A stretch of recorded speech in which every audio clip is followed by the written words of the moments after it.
Bonjour tout le monde. Un autre chapitre, la quantité de chaleur et de travail. On va commencer par le travail. Donc vous prenez ce cylindre dans lequel il y a un gaz enfermé.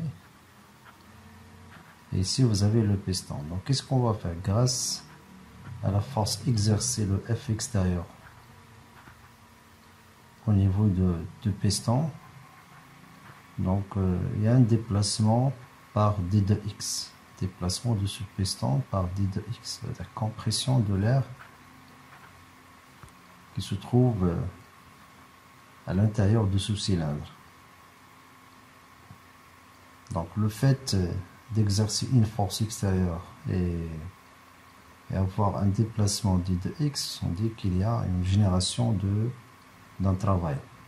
Donc on parle de travail élémentaire noté par delta oméga est égal à la force extérieure exercée par l'extérieur au niveau du piston fois d de x. D de x c'est le déplacement qui représente, dire le déplacement suivant, voilà, donc par rapport à x, bien sûr suivant l'axe des x.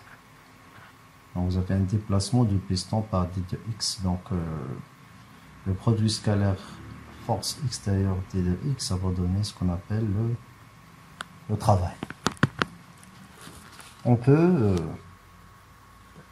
utiliser ou bien introduire la pression. Donc il s'agit d'une force exercée au niveau d'une surface. Donc ça veut dire la pression extérieure est égale à la force extérieure divisée par la section S. Donc vous avez un cylindre uniforme. Donc la section ici, c'est la même chose que vous avez au niveau de la base. Donc déplacer le piston par d de x, c'est-à-dire vous avez une variation de volume par dv. dv est égal le S, la section fois le déplacement d de x.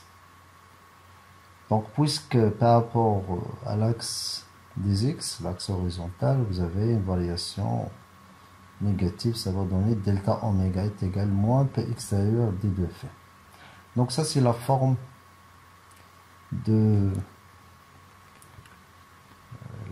d'énergie échangée. Donc le travail, c'est une forme d'énergie échangée entre le système et le milieu extérieur. Remarque.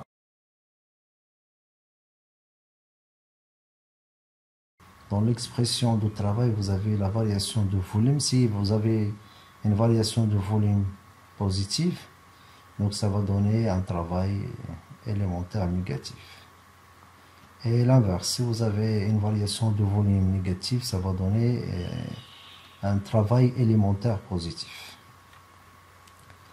On peut intégrer, donc au cours d'une transformation, entre deux états initial et final, suivant une courbe C, donc on peut écrire oméga est égal moins l'intégrale suivant la courbe P extérieur d de v. Donc on peut par la suite exploiter l'intégrale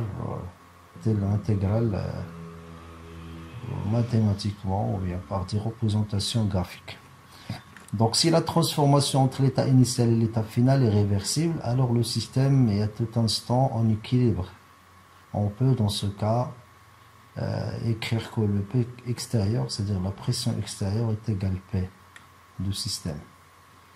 Donc je peux remplacer le P extérieur par P, donc ça va donner l'expression suivante, oméga est égal moins l'intégrale suivant la courbe P d de V. Donc comme j'ai déjà dit, donc puisqu'il s'agit d'une intégrale, on peut l'interpréter graphiquement dans un diagramme PV. Donc on peut dire que l'air au-dessus de la courbe qui représente la transformation est égal à la valeur absolue de travail. Dans ce cas, vous avez deux possibilités, soit la transformation réalisée dans ce sens A vers B, Donc vous voyez ici, vous avez l'air au-dessous de la courbe qui représente le travail, et la valeur absolue de travail. Donc si vous avez le sens A vers le B descendant, il s'agit d'un travail négatif. Bon, ça c'est une représentation graphique dans le diagramme PV. Bon, vous avez une transformation de A vers B. La même chose ici, vous avez toujours une transformation maintenant de A vers B dans l'autre sens. A vers B dans l'autre sens. Vous avez toujours l'air au-dessous de la courbe, c'est le travail, c'est la valeur absolue de travail. Et puisque le sens de transformation c'est A vers le B, c'est-à-dire la pression augmente, si vous avez le volume diminué, dans ce cas vous avez un travail positif.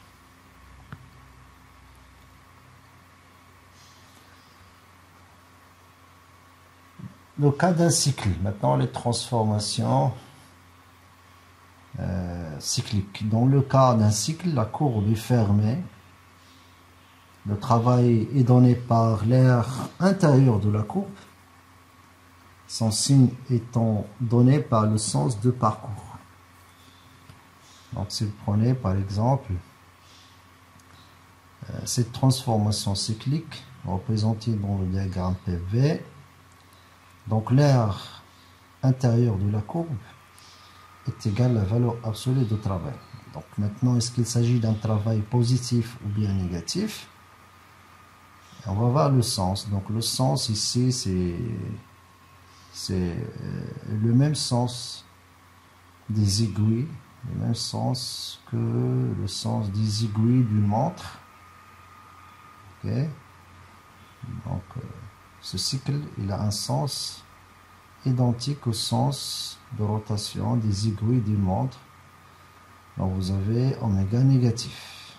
Donc même sens que le sens des aiguilles négatifs. Dans ce cas, on dit qu'il s'agit d'un moteur, ou bien cycle moteur. Ok. La deuxième représentation graphique, toujours dans le diagramme PV. Donc en comparant la deuxième avec la première, qu'est-ce que vous voyez? Vous avez le sens inverse. Donc ça c'est un sens opposé au sens des aiguilles de la montre. Dans ce cas, vous avez oméga est positif. Vous avez le travail est positif. Donc je répète, donc dans ce cas, donc lorsqu'il s'agit d'un travail positif, on dit qu'il s'agit d'un cycle récepteur. Ou bien c'est un récepteur directement, ou bien un cycle récepteur comme vous voyez, comme vous voulez. Donc je répète toujours l'air intérieur, toujours l'air intérieur de la courbe représente la somme ou bien la valeur absolue de travail. La même chose comme on a déjà expliqué tout à l'heure lorsqu'il s'agit d'une courbe. Ok, donc c'est l'air qui se trouve au-dessous de la courbe. Lorsqu'il s'agit d'une transformation cyclique, c'est l'air qui se trouve à l'intérieur de la courbe, que ce soit un récepteur ou bien moteur. Les transformations particulières, on va commencer par le cas d'une transformation isobare P constante. Donc P constante se rappelle de l'expression de oméga. Donc oméga lors d'une transformation de 1 vers l'état 2 est égal à l'intégrale entre l'état 1 et l'état 2 moins P extérieur d de V. Donc puisque P est constante, je peux, donc ça c'est la transformation isobare, donc on a déjà expliqué qu'il s'agit d'un segment horizontal, c'est-à-dire la pression est constante. Donc je peux faire sortir la pression puisque la pression est constante. Comme ça, je peux écrire moins P extérieur, l'intégrale entre 1 et 2 d de V. Et finalement, on va trouver oméga entre l'état initial 1 et l'état final 2 est égal moins P extérieur V2 moins V1. Donc j'ai intégré par rapport à la variable V le volume. Donc ça va donner moins P extérieur V2 moins V1. Si la transformation maintenant est réversible, c'est-à-dire isobare réversible. Donc réversible, ça veut dire à chaque instant entre l'état initial et final, vous avez l'équilibre thermodynamique, c'est-à-dire je peux écrire à chaque instant P extérieur est égal P. Donc je la remplace, je remplace le P extérieur que vous avez dans l'expression ici, ou bien ici directement, par P. Donc voilà, donc P constante, je fais sortir P de l'intégrale, finalement on va trouver oméga 1, 2 est égal moins P V2 moins V1. Donc vous pouvez donc faire entrer le signe moins à l'intérieur, ça va donner P V1 moins V2, donc il faut faire attention au signe moins. Donc ça c'est la première transformation particulière isobare. La deuxième transformation particulière, c'est la transformation isocore, le volume est constant. Donc si vous avez le volume est constant, ça veut dire dV, la variation de volume est égale 0. Ça veut dire tout simplement que le travail est nul. Oméga 1, 2 est égal 0. Maintenant, toujours les transformations particulières, le cas d'une compression isotherme quasi-statique d'un gaz parfait. Donc faites attention, il s'agit d'une compression. C'est-à-dire compression, par exemple, ça c'est l'état initial à P1, et ça c'est l'état final à P2. Puisqu'il s'agit d'une compression, ça se voit clairement que P2 il est supérieur à P1. Maintenant, isotherme, ça veut dire quoi isotherme? Isotherme, ça veut dire la température est constante. Ensuite, quasi-statique, ça veut dire quoi? Quasi-statique, ça veut dire vous avez l'équilibre thermodynamique entre l'état initial et l'état final, c'est-à-dire je peux écrire P extérieur est égal P. Et finalement, gaz parfait, ça veut dire qu'il vérifie l'équation PV est égal nRT. Donc, comme vous voyez sur cette image, pour qu'elle soit une transformation quasi-statique, on va ajouter de temps en temps une masse, une petite masse, jusqu'à arriver à la masse finale M2. C'est-à-dire la transformation réalisée lentement entre l'état initial et l'état final, et en ajoutant à chaque fois une petite masse jusqu'à la masse finale. Donc c'est la suite c'est la même cas, ou bien le même cas, pardon. Donc il s'agit donc c'est le même cas. Il s'agit toujours d'une compression isotherme quasi-statique d'un gaz parfait. Donc c'est la suite de diapo précédent. Et donc qu'est-ce qu'on a dit tout à l'heure? On ajoute à chaque fois on ajoute une petite masse petit m jusqu'à arriver à la masse finale M2. Donc vous avez la transformation est quasi-statique. Donc je peux écrire P extérieur est égal P. C'est-à-dire égalité entre la pression extérieure et la pression du système P. Donc oméga 1, 2 est égal oméga 1, 2 quasi-statique. Donc j'ai ajouté quasi-statique pour indiquer qu'il s'agit d'une transformation quasi-statique tout simplement. D'après l'expression, c'est l'intégrale moins P extérieur dV. Donc comme j'ai déjà expliqué, quasi-statique, je peux remplacer P extérieur par P. Ça va donner l'intégrale moins P dV. Donc on ne peut pas faire sortir la pression P de l'intégrale. Pourquoi? Parce que P n'est pas constante. Par contre, T est constante. Donc, puisqu'il s'agit d'un gaz parfait, donc je peux remplacer P par quoi? Par nRT. Divisé par quoi? Par V. Gaz parfait, nRT est égal PV. Donc, à quoi est égal PV est égal nRT divisé par quoi? Par V dV. N constante, le R est constante, T constante puisqu'il s'agit d'une transformation isotherme. Donc comme ça, je peux faire sortir le moins nRT, l'intégrale dv sur v, ça va donner ln v2 sur v1. Et finalement, vous avez nRT ln de v1 sur v2. Donc j'ai fait donc introduit le moi dans ln, ça va donner ln v1 sur v2. Donc ici, vous avez v2 sur v1 avec le moi, ça va donner v1 sur v2. Ok, donc ça c'est l'expression de travail dans une compression isotherme quasi-statique d'un gaz parfait. Donc transformation isotherme, ça veut dire quoi? T constante. Puisqu'il s'agit d'un gaz parfait, donc je peux écrire PV est égal nRT, N constante, R constante, T constante, c'est-à-dire que PV est égal constante. Ça veut dire quoi? Ça veut dire que P1V1 à l'état initial est égal P2V2 à l'état final. Voilà.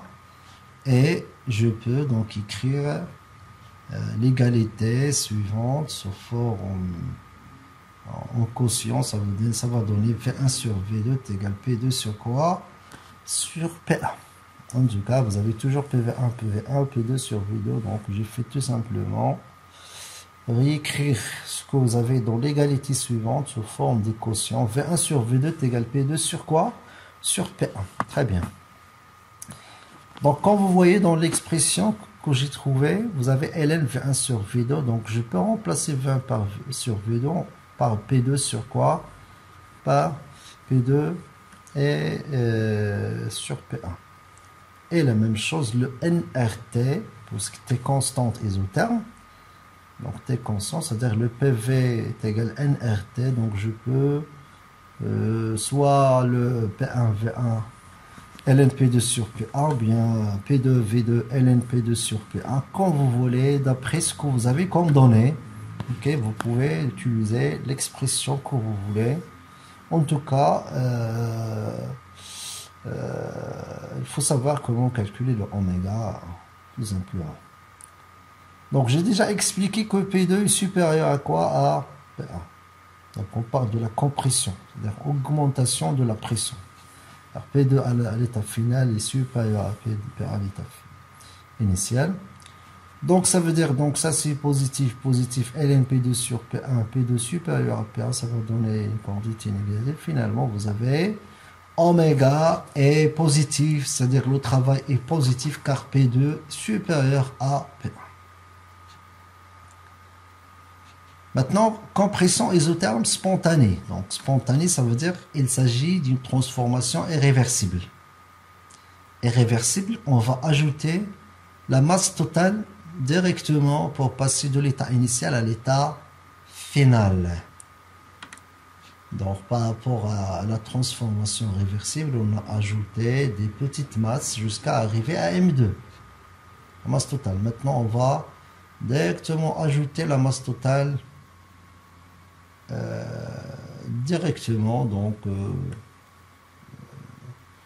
pour passer de l'état initial à l'état final. À partir de l'expression de oméga, moins P extérieur D de V, qu'est-ce qu'on connaît lorsqu'il s'agit d'une transformation irréversible? Ce que je connais lorsqu'il s'agit d'une transformation irréversible, c'est tout simplement les variables d'état de l'état initial et les variables d'état de l'état final. Aucune information sur les états intermédiaires. C'est-à-dire les états intermédiaires ne vérifient pas l'équilibre thermodynamique. On ne peut pas écrire P extérieur est égal P. Ok? Puisque les états intermédiaires ne vérifient pas l'équilibre thermodynamique. C'est-à-dire soit on va utiliser les variables d'état de l'état initial, donc ce sont connus, ou bien utiliser les variables d'état de l'état final. C'est-à-dire, je peux remplacer donc je vais pas d'abord sortir le P extérieur dans l'intervalle, et je peux la remplacer, c'est-à-dire la pression extérieure par P2, parce que je connais que les variables d'état de l'état final et de l'état initial. Donc j'ai choisi moi le P2, c'est l'état final, donc ça sera moins P2 l'intégrale par rapport à la variable V, ça va donner moins P2 V2 moins V1. Voilà, donc je peux écrire oméga est égal P2 V1 sur V2. J'ai inversé tout simplement les deux termes parce que j'ai introduit le moins à l'intérieur. Très bien. Maintenant, on va multiplier et diviser par la même variable. Donc, comme vous voyez, donc j'ai multiplié par V2, j'ai divisé par V2, donc ça va donner le même travail. Ça n'a rien changé au niveau de valeur pour le travail. Donc, la distribution, donc ça va donner V1 sur V2 moins V2 sur V2, c'est-à-dire moins 1. Très bien, donc ça c'est l'expression de travail dans le cas d'une compression isotherme spontanée, ça veut dire irréversible. Donc j'ai déjà expliqué qu'il s'agit d'une transformation isotherme, T constante, c'est-à-dire le produit PV constant, ça veut dire que je peux écrire P1V1 est égal P2 V2 et je peux donc utiliser ces quatre variables sous forme d'équation V1 sur V2 est égal P2 sur P1.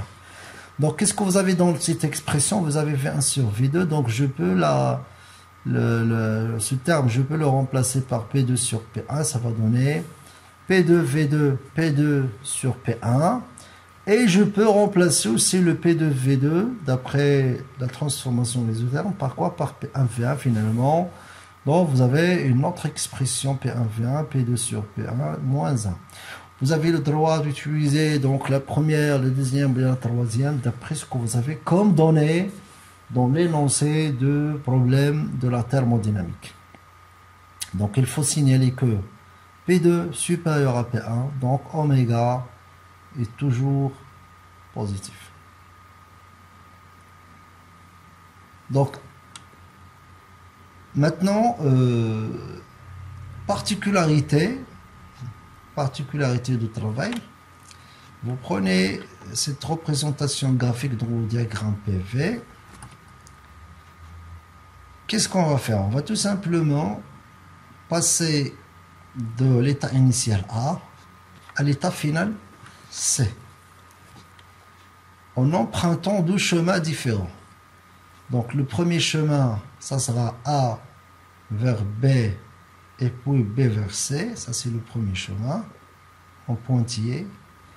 Le deuxième chemin toujours de A vers C, donc A à travers D et par la suite vers C. Vous avez deux chemins différents, le premier et le deuxième. On va calculer le travail d'après le premier chemin et par la suite le travail d'après le deuxième chemin. Donc, quand vous voyez AB, il s'agit de quoi? D'une transformation isobare. BC, isocore. Et le deuxième chemin AD, isocore, et DC, et isobare. Pour une transformation isocore, ça veut dire que ça soit AD ou bien BC, isocore, vous avez V constant, dV est égal 0, ça veut dire delta oméga est égal 0. Il reste tout simplement le AB et le DC. AB, il s'agit d'une transformation isobare. La même chose, DC, transformation isobare. Voilà l'expression de la chaleur élémentaire lorsqu'il s'agit d'une transformation isobare réversible. Donc, delta oméga est égal moins P delta V. P constante, ça veut dire soit je prends P1 pour AB, ou bien P2 pour DC. Voilà, donc ça va donner oméga 1 est égal moins P1. Ok, AB, V2 moins V1 et oméga 2 est égal P2 constante fois V2 moins V1. Donc quand vous voyez dans les deux expressions de oméga 1, oméga 2, vous avez V2 moins V1, V2 moins V1. Par contre, vous avez P1 est différente à P2. P2, ça se voit qu'il s'agit d'une pression inférieur à P1, ce qui fait finalement vous avez oméga 1 différent à oméga 2, ok, c'est-à-dire le travail n'est pas une fonction d'état puisqu'il dépend du chemin suivi. Donc oméga 1 c'est le premier chemin, oméga 2, le deuxième chemin. J'ai trouvé qu'oméga 1 tout à fait différent à oméga 2. C'est-à-dire, malgré que vous avez les mêmes états, état initial et état final, ok, mais vous avez deux chemins différents, ce qui va donner par la suite deux travails différents, oméga 1, différents oméga 2. C'est-à-dire, le travail n'est pas une fonction d'état, il dépend du chemin suivi.